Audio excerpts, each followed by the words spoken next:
وأشهد أن محمدا عبده ورسوله أما بعد فإن أصدق الحديث كتاب الله خير الهدى هدى محمد صلى الله عليه وسلم وشر الأمور محدثاتها فإن كل محدثة بدعة وكل بدعة ضلالة وكل ضلالة في النار.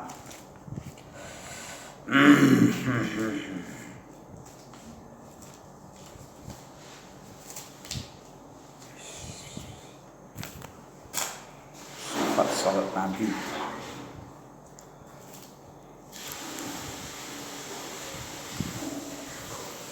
Oke. Orang yang dijadikan penyala jahanam. Berarti apa nih? Orang yang dijadikan penyala jahanam berarti bahan baku, bahan dasar api neraka.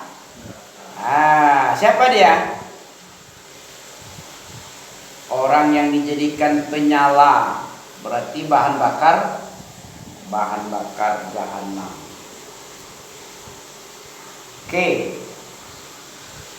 Itu satu judul kita. Yang kedua, pengutusan neraka dan yang pertama kali dipanggil di hari kiamat.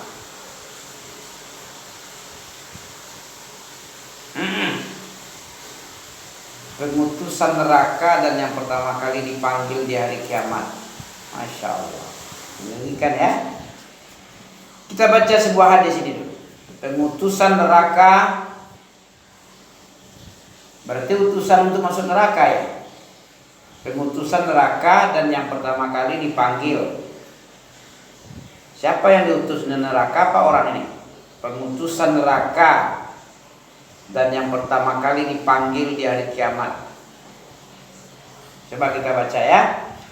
Dari Abu Hurairah radhiyallahu anhu bahwasanya Rasulullah SAW pernah bersabda, "Awwalu man yud'a yaumal qiyamati Adam. Fatara'a dzurriyyatahu fayaqul hadza abukum Adam fayaqulu labbaik wa sa'adaik.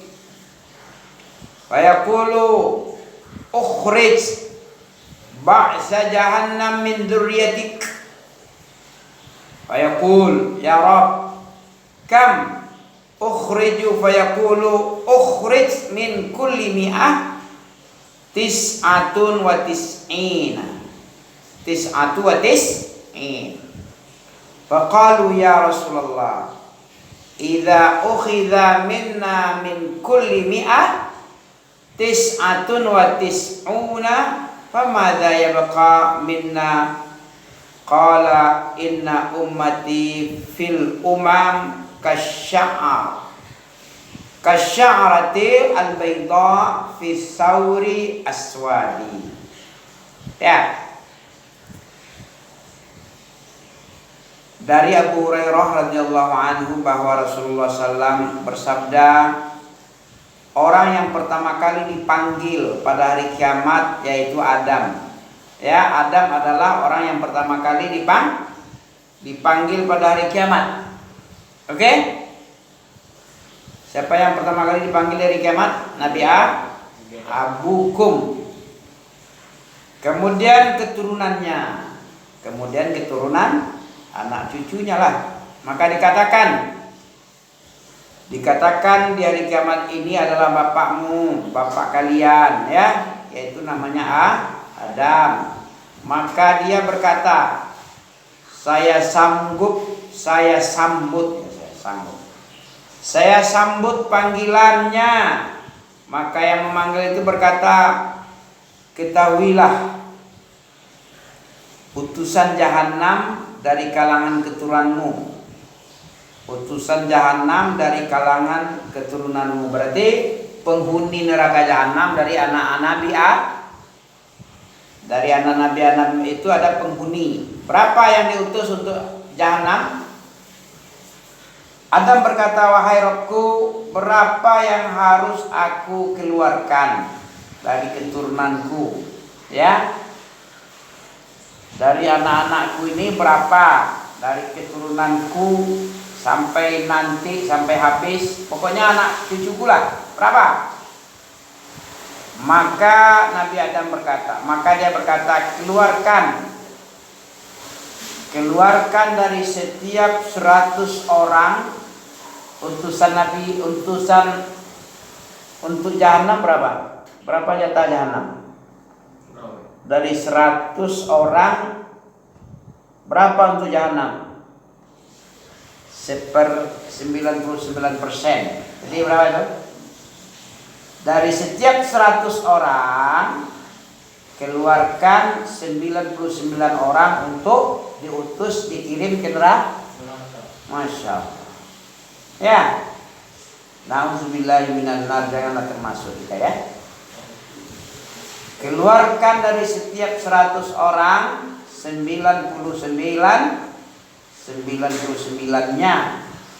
Para sahabat berkata, wahai Rasulullah, jika diambil dari kita setiap 100 orang 99-nya, maka apalagi yang tersisa bagi kita?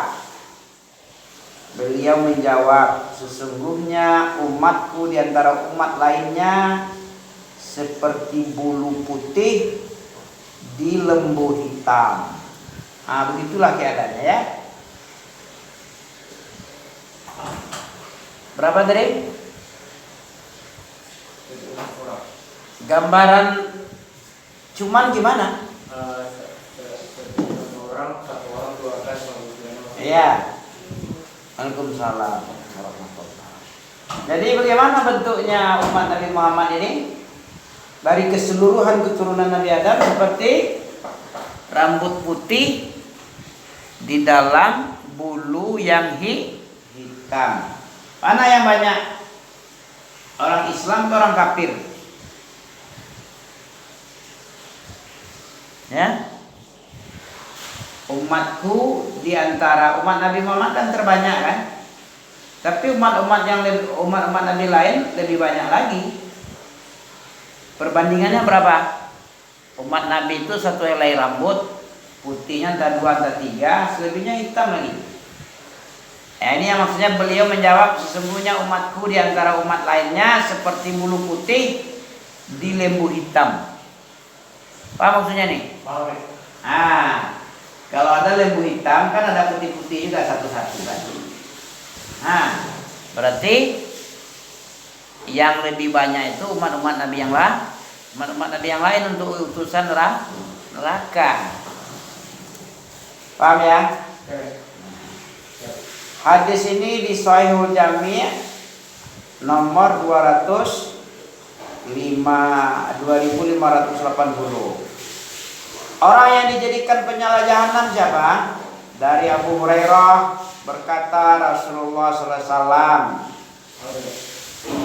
Ya, Rasulullah bersabda, apa kata Rasulullah? Inna awwala an-nasi, manusia yang paling pertama, yuqda yaumal qiyamah alaih. Siapa? Orang yang diputuskan pada hari kiamat padanya rajulun istushhida fa'utiya bihi fa'arafahu ni'amahu fa'arafaha qala fama amilta fiha qala qataltu fika hatta istushhidtu qal kadzabta walakinnaka qatalta li'ayyuqal jari faqad qila summa umira bihi fasuhiba ala wajhihi hatta ulqiya fin nari. Yang kedua, warajulun ta'allama al-ilma wa 'allamahu wa qara'a al-Qur'an fa'tiya bihi fa'arafahu ni'amahu fa'arafaha qal fama 'amilta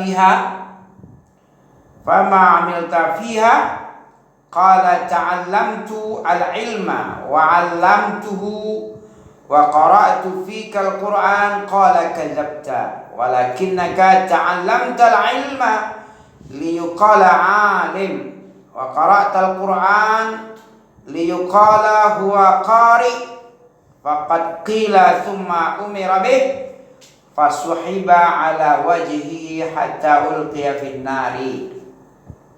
Oke? Yang ketiga, rajulun wasa'allahu alaihi wa a'tahu min asnafil mali kulli fa'atiya bihi fa'arafahu ni'amahu fa'arafaha qala fama amilta fiha qala ma taraktu min sabili tuhibbu an yunfaqa fiha illa anfaqtu fiha lak qala kadzabta walakinnaka fa'alta liyuqala huwa jawad ya liyuqala huwa jawadun faqad qila thumma umira bih fasuhiba ala wajhihi thumma ulqiya fin nari. Oke?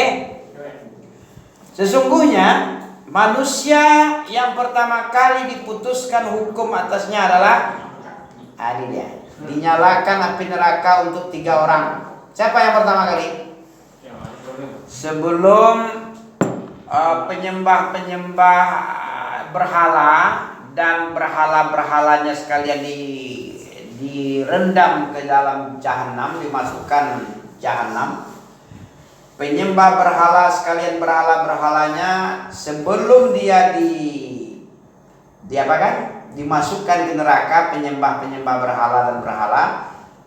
Untuk orang ini dulu, dia Islam tapi tidak ikhlas, syria. Siapa dia tuh? Seorang yang dianggap mati syahid. Ya, sesungguhnya manusia yang pertama kali diputuskan hukum di atasnya adalah 1.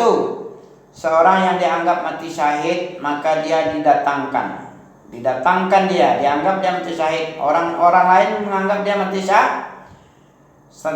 Kemudian Allah memperkenalkan nikmatnya kepadanya, maka orang itu mengenal nikmat Allah ini. Apa yang engkau lakukan padanya? Biar kamu dapat pahala surga ini, yang nikmat ini, apa yang kamu lakukan dahulu?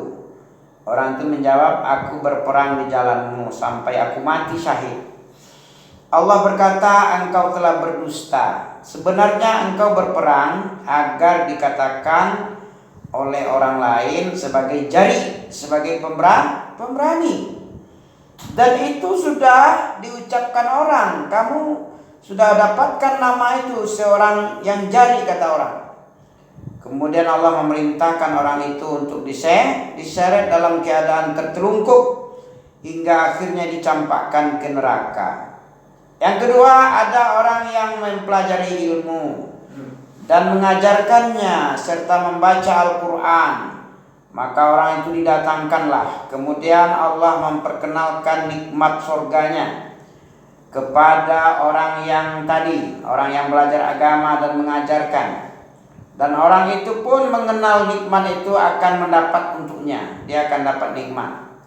Allah berkata, apa yang engkau lakukan pada nikmat ini? Biar dapat nikmat, apa yang engkau amalkan di dunia dulu? Dia menjawab, aku mempelajari ilmu dan mengajarkannya, dan aku membaca Al-Quran karenamu ya Allah. Allah berkata, engkau berdusta aja. Kau telah dusta. Engkau melakukan belajar dan mengajar itu, belajar dan belajar agama, mengajarkan agama. Apa tadi? Agar engkau dikatakan seorang yang alim, dan engkau membaca Al-Quran agar engkau dikatakan qari. Dan itu telah kamu dikatakan oleh orang lain. Dan itu ucapan itu, sebutan itu sudah dapat samamu dari orang itu. Kemudian Allah memerintahkan agar orang itu diseret dengan tertelungkup, kemudian dicampakkan ke neraka. Dan seorang yang dilapangkan rezekinya kaya raya, dan Allah memberikan kepadanya bentuk-bentuk pundi-pundi harta, ya, pundi-pundi dolar, ya. Kemudian orang itu didatangkan, orang yang diberikan kelapangan harta, banyak duit, orang kaya, beruang, banyak uangnya. Kemudian Allah memperkenalkan nikmat surga kepadanya. dan orang itu mengenalnya nikmat Allah itu. Allah berkata, apa yang engkau lakukan untuk mendapatkan ini? Dia menjawab, tidak ada satu jalan yang dicintai olehmu, aku berinfak padanya.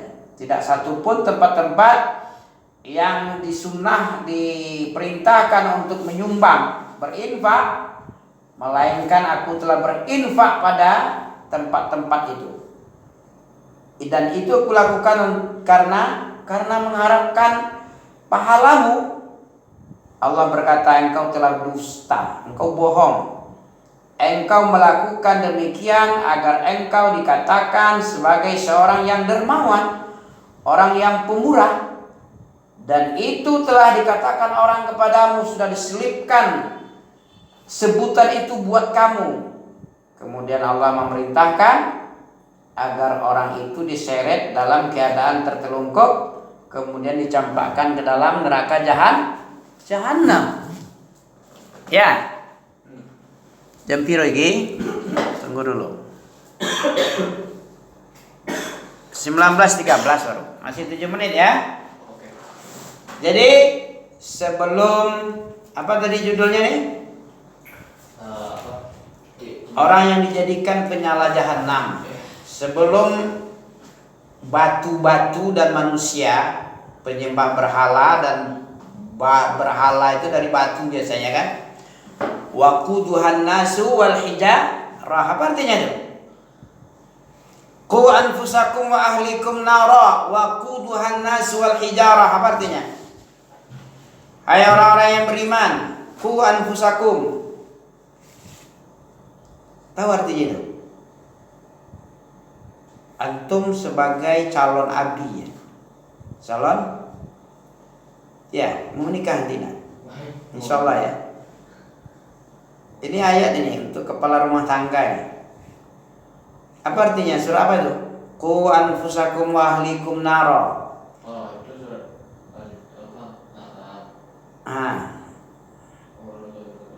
Ya. At-Tahrim. Ayat berapa? 6. Apa artinya? Tahu artinya? Baca-bacalah terjemahan itu. Qu apa artinya qu? Qi kalau untuk mufradnya qi. Qi wa qina adzabannar.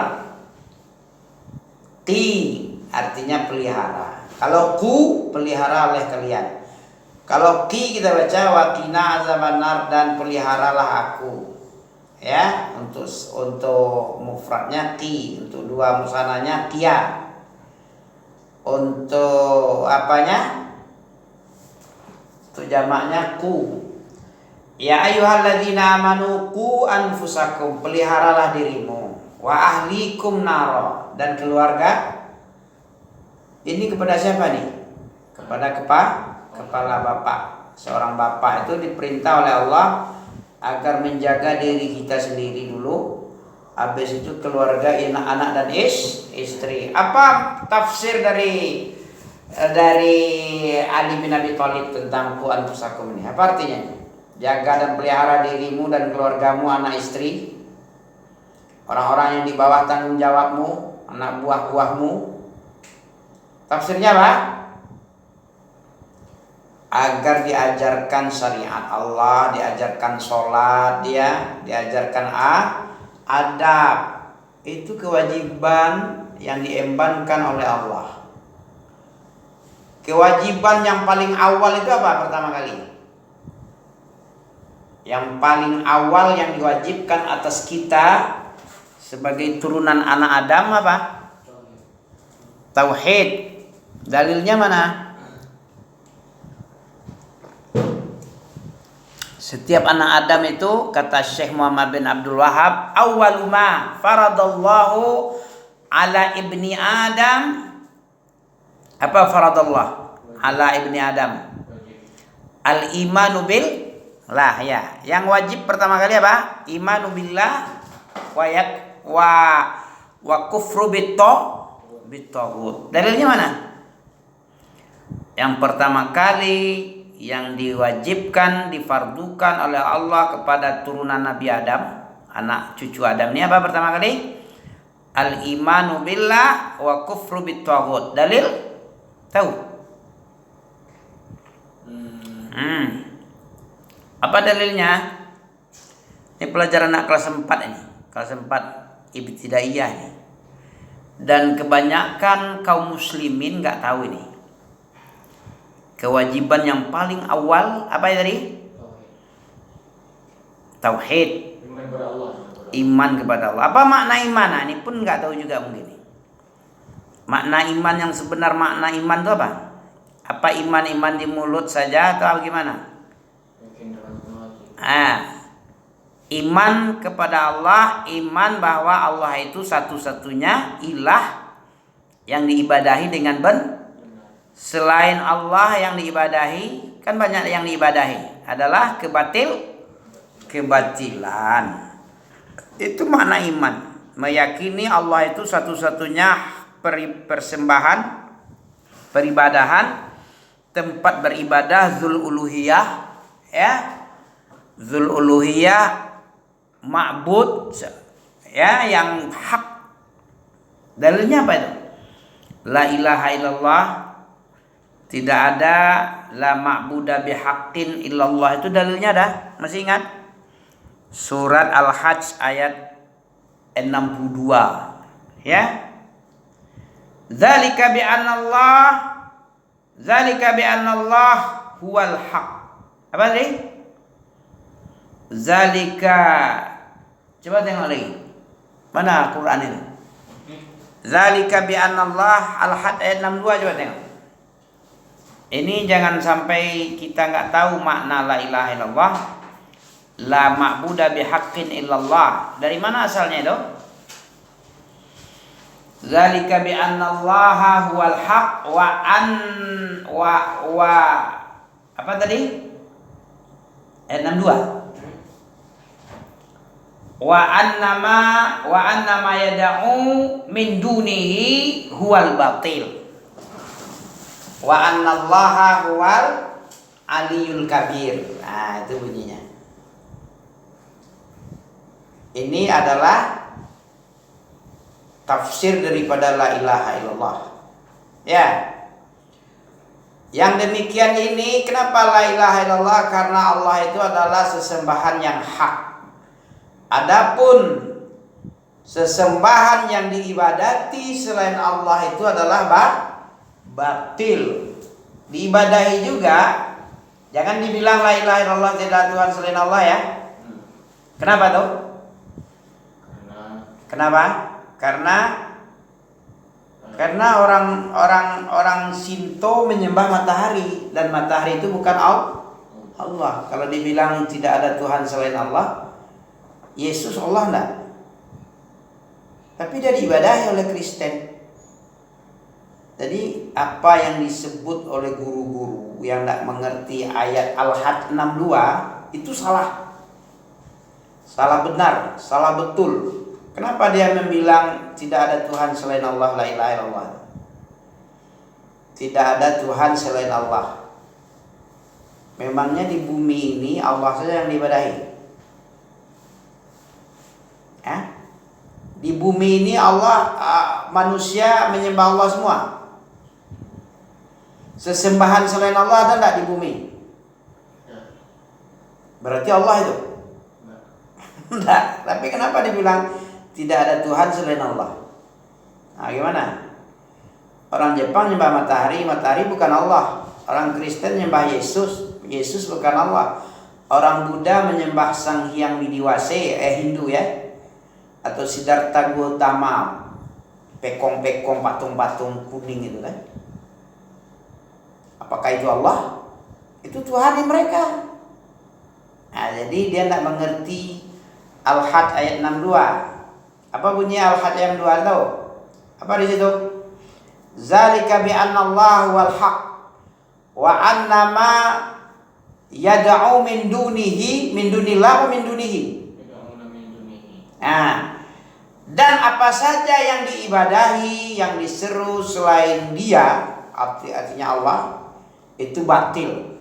Nah, jadi harusnya kayak gitu penafsiran la ilaha illallah. Sesuai pula kenyataan di bumi. Tapi kalau dibilang tidak ada Tuhan selain Allah, tidak sesuai kenyataannya di bumi. Karena di bumi itu yang disembah bukan Allah saja, tapi yang lain banyak. Hantu pun disembah. Apa lagi? Batu-batu, cincin pun disembah, dukun pun disembah, jin disembah. Bulan, matahari pun disembah. Jadi tidak cocok lagi tidak ada Tuhan selain Allah. Mereka bilang itu adalah Tuhan. Kenapa kita bilang tidak ada Tuhan? Mereka bilang mempertuhankan itu dia. Benar apa salah la ilaha illallah tidak ada Tuhan selain Allah? Benar apa betul? Salah jadinya kan? Karena tidak sesuai dengan kenyataan yang ada. Karena di bumi ini sesembahan yang selain Allah banyak. Jadi yang benar itu dalam surat Al-Hajj ayat 62. Kenapa la ilaha illallah, la ma'budu bihaqqin illallah? Karena Allah itu, kenapa demikian? Karena Allah itulah yang hak yang diibadahi. Kenapa Allah itu hak diibadahi? Coba, hak Allah adalah ibadah. Kenapa Allah itu hak diibadahi? Kenapa? Apa sebabnya? Apa alasan antum mengibadati Allah saja, yang lain tidak? Apa sebabnya? Karena Allah itu Rob. Rob itu tugasnya minimal 4. Dan yang 4 ini gak bisa dilakukan selain Allah. Disebabkan karena gak ada yang sanggup kecuali Allah saja, maka berhak Allah itu jadi Tuhan. Karena yang lain gak berhak, karena gak mampu yang 4. Apa yang 4? Mencipta, membuat rezeki, ya, terus memelihara, mengatur, memberi petunjuk, dan lain-lain sebagainya, membentuk face. Coba bayangkan, seandainya face antum orang di dunia ini mirip 5 orang aja lah, 5 atau 7, apalagi seluruhnya mirip. Bagaimana bedakan itu? Jangankan face, sidik jari aja nggak ada yang sama ya. Ini siapa yang bentuk ini? Ada yang mampu selain Allah ini? Miliaran banyaknya orang, nggak ada yang sama. Kalau sama nggak ada ke sidik jari. Muka nggak ada yang sama. Walaupun ada yang sama, tapi ada juga bedanya sikit-sikit. Itu karena ketelitian Allah. Allah yang mampu yang begitu-begitu. Selain Allah nggak ada yang mampu. Makanya Allah yang berhak menjadi zalika bi annallaha huwal haq. Zalika bi annallaha huwal haq. Kenapa demikian? Karena yang demikian itu Allah saja yang hak. Kalau untuk masalah ibadah, Allah saja yang perlu diibadahi. Yang lain tidak bisa, karena tidak mampu dia. Gak bisa selain Allah membuat gitu, memberi rezeki dari yang tidak ada menjadi ada, memelihara sampai kiamat, mengatur. Siapa yang mampu mengatur matahari, langit dan bumi? Mengatur perjalanan bintang ke bintang, ya, nggak pernah tabrakan. Memelihara langit yang tanpa tiang. Dalam surat Saba apa Fatir, Allah ya yang menahan langit supaya nggak runtuh. Ada itu Allah. Seandainya Allah membiarkan, nggak ditahan langit ini runtuh ya. Allah yang membuat langit 1, 2, 3, 4 sampai 7 itu bukan tidak tebal, itu tebal. Kalau seandainya rapuh, ya nampak bercak-bercak lah, bisa retak-retak itu. Kamu tengok langit, apa dalam surah Al-Muluk itu, hal tara min futur itu Pak. Langit tanpa tiang. Coba kamu tengok, ada enggak bisa, ada yang enggak seimbang nampak, ada yang kempot kali enggak? Ada yang retak, sebesar itu tempat tiang tapi nggak pernah retak. Atap aja 10 tahun, 20 tahun udah nggak bisa. Paling tinggi 100 tahun umurnya. Ya, ada jembatan kah atau gedung hotel lah. Lebih dari itu dirobohkan kalau nggak runtuh deh. Sampai di situ konstruksinya, ketahanan bangunan itu nggak lama-lama. Ini langit dah sejak kapan nggak tahu kita. Berjuta-juta berapa tahunnya. Siapa yang bisa mampu? Allah saja yang mampu, maka Allah yang berhak. Zalika bi anna Allah wal haq wa anna ma yad'u min dunihi huwal batil wa anna Allah huwal aliyyul kabir. Ini tafsir la ilaha illallah. Kalau bukan karena itu, berarti bisa saja semuanya jadi Tuhan. Bolehlah semuanya jadi Tuhan. 27 ya. Subhanakallah bihamdika asyhadu an la ilaha illa anta astaghfiruka wa atubu ilaik. Wassalamualaikum warahmatullahi wabarakatuh.